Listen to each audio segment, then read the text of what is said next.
वसुदेवसुतं देवं कंसचाणूरमर्दनं देवकी परमानन्दं कृष्णं वन्दे जगद्गुरुं कृष्णं वन्दे जगद्गुरुं। जय श्री राधे कृष्ण। दोस्तों, आपका मेरे YouTube चैनल ज्ञान की गंगा में स्वागत है। श्रीमद् भागवत महापुराण की इस धारा में हमने 5वें अध्याय में देखा था कि श्री व्यास जी अपने कर्म एवं चिंतन से असंतुष्ट थे। वह इसका कारण वे नारद जी से पूछते हैं और कहते हैं कि आप सूर्य की भांति तीनों लोकों में भ्रमण करते रहते हैं और योग बल से प्राणवायु के समान सबके भीतर रहकर अंतःकरणों के साक्षी भी हैं। योगानुष्ठान और नियमों के द्वारा पर ब्रह्म और शब्द ब्रह्म दोनों की पूर्ण प्राप्ति कर लेने पर भी मुझ में जो बड़ी कमी है उसे आप कृपा करके बतलाइए। तब नारद जी कहते हैं, व्यास जी, आपने भगवान के निर्मल यश का गान प्राय नहीं किया है। मेरी ऐसी मान्यता है कि जिसने भगवान असंतुष्ट नहीं होते वह शास्त्र का ज्ञान अधूरा है। आपने धर्म आदि पुरुषार्थों का जैसा निरूपण किया है, भगवान श्री कृष्ण की महिमा का वैसा निरूपण नहीं किया। व्यास जी, आपकी दृष्टि अमोघ है। आप इस बात को जानिए कि आप पुरुषोत्तम भगवान के कला अवतार हैं। आपने अजन्मा होकर भी जगत के कल्याण के लिए जन्म ग्रहण किया है, इसलिए आप विशेष रूप से भगवान की लीलाओं का कीर्तन कीजिए। इस प्रकार नारद जी व्यास जी का संदेह दूर करते हैं और अपना पूर्व चरित्र उन्हें सुनाते हैं, जिसमें वे वेदवादी ब्राह्मणों की एक दासी के पुत्र थे। वे योगी वर्षा ऋतु में एक स्थान पर चातुर्मास कर रहे थे और वहीं पर नारद मुनि उनकी सेवा में नियुक्त कर दिए थे। और जब भगवान में मेरी रुचि हो गई तब उन मनोहर कीर्ति प्रभु ने मेरी बुद्धि भी निश्चल हो गई। उस बुद्धि से मैं इस संपूर्ण सत और असत रूप जगत को अपने पर ब्रह्म स्वरूप आत्मा में माया से कल्पित देखने लगा। उन दीनवत्सल महात्माओं ने जाते समय कृपा करके मुझे उस गुप्त ज्ञान का उपदेश किया, जिसका उपदेश स्वयं भगवान ने अपने श्रीमुख से किया था।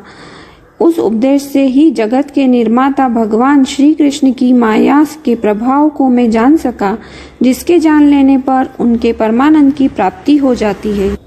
अब इसके आगे हम 6ठे अध्याय में श्री नारद जी के पूर्व चरित्र के शेष भाग को आगे जानेंगे। श्री सुत जी कहते हैं, शौनक जी, देवर्षि नारद के जन्म और साधना की बात सुनकर सत्यवती नंदन भगवान श्री व्यास जी ने उनसे फिर यह प्रश्न किया। श्री व्यास जी ने पूछा, नारद जी, जब आपको ज्ञानोपदेश करने वाले महात्मा गण चले गए तब आपने क्या किया? उस समय तो आपकी अवस्था बहुत छोटी थी।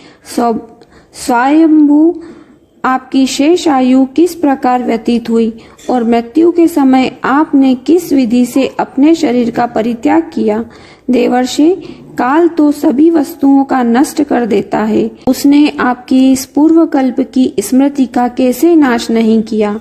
श्री नारद जी ने कहा, मुझे ज्ञानोपदेश करने वाले महात्मा गण जब चले गए तब मैंने इस प्रकार अपना जीवन व्यतीत किया।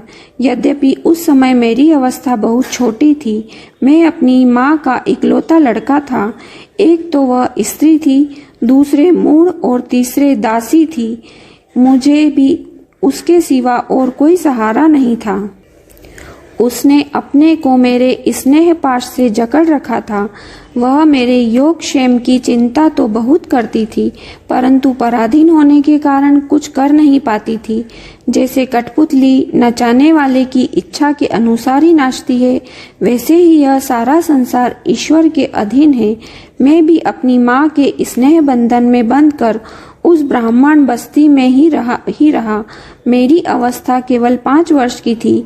मुझे दिशा, देश और काल के संबंध में कुछ भी ज्ञान नहीं था। एक दिन की बात है, मेरी माँ गोद धोने के लिए रात के समय घर से बाहर निकली। रास्ते में उसके पैर से सांप छू गया। उसने उस बेचारी को डस लिया। उस सांप का क्या दोष? काल की ऐसी ही प्रेरणा थी।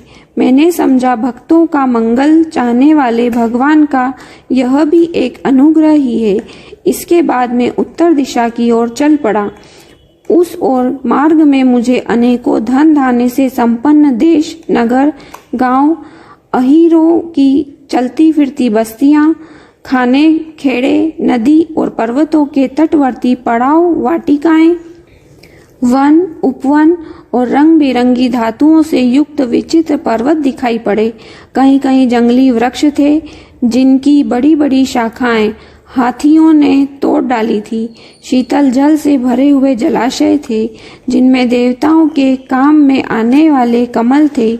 उन पर पक्षी तरह तरह की बोली बोल रहे थे और भौरे मंडरा रहे थे। यह सब देखता हुआ मैं आगे बढ़ा। मैं अकेला ही था। इतना लंबा मार्ग तय करने में मैंने एक घोर गहन जंगल देखा। उसमें नरकट, बांस, सेठा, कुश, कीचक आदि खड़े थे। उसकी लंबाई चौड़ाई भी बहुत थी और वह सांप, उल्लू, सियार आदि भयंकर जीवों का घर हो रहा था। देखने में बड़ा भयानक लगता था। चलते चलते मेरा शरीर और इंद्रियां शिथिल हो गई। मुझे बड़े जोर की प्यास लगी। भूखा तो था ही। वहां एक नदी मिली। उसके कुंड में मैंने स्नान, जलपान और आचमन किया। इससे मेरी थकावट मिट गई। उस विजन वन में एक पीपल के नीचे आसन लगाकर मैं बैठ गया। उन महात्माओं से जैसा मैंने सुना था, हृदय में रहने वाले परमात्मा के उसी स्वरूप का मैं मन ही मन ध्यान करने लगा। भक्ति भाव से वशीकृत चित्त द्वारा भगवान के चरण कमलों का ध्यान करते ही भगवान प्राप्ति की उत्कट लालसा मेरे नेत्रों में आंसू छलछलाए और हृदय में धीरे धीरे भगवान प्रकट हो गए। व्यास जी, उस समय प्रेम भावना के अत्यंत उद्रेकम से मेरा रोम रोम पुलकित हो उठा। हृदय अत्यंत शांत और शीतल हो गया। उस आनंद की बाढ़ में मैं ऐसा डूब गया कि मुझे अपना और ध्येय वस्तु का तनिक भी भान न रहा। भगवान का वह अनिर्वचनीय रूप समस्त शोकों का नाश करने वाला और मन के लिए अत्यंत लुभावना था। सहसा उसे न देख मैं बहुत ही विकल हो गया और अनमना सा होकर आसन से उठ खड़ा हुआ। मैंने उस स्वरूप का दर्शन फिर करना चाहा, किंतु मन को हृदय में समाहित करके बार बार दर्शन की चेष्टा करने पर भी मैं उसे नहीं देख सका। मैं अतृप्त के समान आतुर हो उठा। इस प्रकार निर्जन वन में मुझे प्रयत्न करते देख स्वयं भगवान ने, जो वाणी के विषय नहीं है, बड़ी गंभीर और मधुर वाणी से मेरे शोक को शांत करते हुए से कहा, खेद है कि इस जन्म में तुम मेरा दर्शन नहीं कर सकोगे। जिनकी वासनाएं पूर्णतया शांत नहीं हो गई है, उन अध कचरे योगियों को मेरा दर्शन अत्यंत दुर्लभ है। निष्पाप बालक, तुम्हारे हृदय में मुझे प्राप्त करने की लालसा जागृत करने के लिए ही मैंने एक बार तुम्हें अपने रूप की झलक दिखाई है। मुझे प्राप्त करने की आकांक्षा से युक्त साधक धीरे धीरे हृदय की संपूर्ण वासनाओं का भली भांति त्याग कर देता है। अल्पकालीन संत सेवा से ही तुम्हारी चित्त वृत्ति मुझमें स्थिर हो गई है। अब तुम इस प्राकृत मलिन शरीर को छोड़कर मेरे पार्षद हो जाओगे। मुझे प्राप्त करने का तुम्हारा यह दृढ़ निश्चय कभी किसी प्रकार नहीं टूटेगा। समस्त सृष्टि का प्रलय हो जाने पर भी मेरी कृपा से तुम्हें मेरी स्मृति बनी रहेगी। आकाश के समान अव्यक्त सर्वशक्तिमान महान परमात्मा इतना कहकर चुप हो गए। उनकी इस कृपा का अनुभव करके मैंने उन श्रेष्ठों से भी श्रेष्ठतर भगवान को सिर झुकाकर प्रणाम किया। तभी से मैं लज्जा संकोच छोड़कर भगवान के अत्यंत रहस्यमय और मंगलमय मधुर नामों और लीलाओं का कीर्तन और स्मरण करने लगा। स्पृहा और मद मत्सर मेरे हृदय से पहले ही निवृत्त हो चुके थे। अब मैं आनंद से कला की प्रतीक्षा करता हुआ पृथ्वी पर विचरने लगा। व्यास जी, इस प्रकार भगवान की कृपा से मेरा हृदय शुद्ध हो गया, आसक्ति मिट गई और मैं श्री कृष्ण पारायण हो गया। कुछ समय बाद जैसे एकाएक बिजली कौंधी, वैसे ही अपने समय पर मेरी मृत्यु आ गई। मुझे शुद्ध भगवत पार्षद शरीर प्राप्त होने का अवसर आने पर प्रारब्ध कर्म समाप्त हो जाने के कारण पांच भौतिक शरीर का नष्ट हो गया। कल्प के अंत में जिस समय भगवान नारायण एकार वर्ण प्रलयकालीन समुद्र के जल में शयन करते हैं, उस समय उनके हृदय में शयन करने की इच्छा से इस सारी सृष्टि को समेटकर ब्रह्मा जी जब प्रवेश करने लगे, तब उनके श्वास के साथ मैं भी उनके हृदय में प्रवेश कर गया। 1 सहस्त्र चतुर्युगी बीत जाने पर जब ब्रह्मा जगे और उन्होंने सृष्टि करने की इच्छा की, तब उनकी इंद्रियों से मरीचि आदि ऋषियों के साथ मैं भी प्रकट हो गया। तभी से मैं भगवान की कृपा से वैकुंठ आदि में और तीनों लोकों में बाहर और भीतर बिना रोक टोक विचरण किया करता हूँ। मेरे जीवन का व्रत भगवत जन अखंड रूप में चलता रहा है। भगवान की दी हुई इस स्वब्रह्म से विभूषित वीणा पर तान छेड़कर मैं उनकी लीलाओं का गान करता हुआ सारे संसार में विचरता हूँ। जब मैं उनकी लीलाओं का गान करने लगता हूँ, तब वे प्रभु जिनके चरण कमल समस्त तीर्थों के उद्गम स्थान है और जिनका यशोगान मुझे बहुत ही प्रिय लगता है, बुलाए हुए की भांति तुरंत मेरे हृदय में आकर दर्शन देते हैं। जिन लोगों का चित्त निरंतर विषय भोगों की कामना से आतुर हो रहा है, उनके लिए भगवान की लीलाओं का कीर्तन संसार सागर से पार जाने का जहाज है। यह मेरा अपना अनुभव है।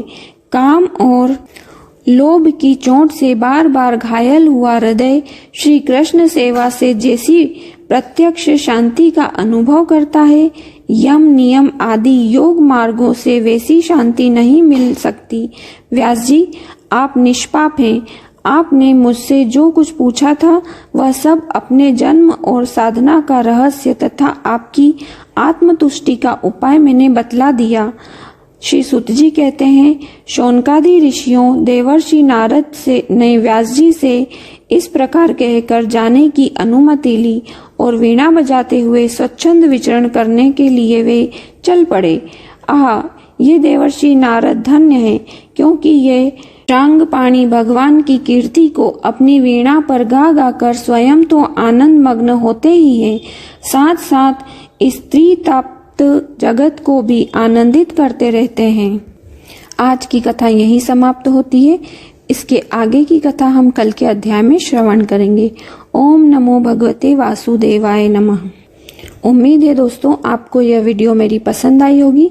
अगर ये वीडियो पसंद आई है तो कमेंट बॉक्स में ओम नमो भगवते वासुदेवाय जरूर लिखिए और मेरी वीडियो को लाइक जरूर कीजिए।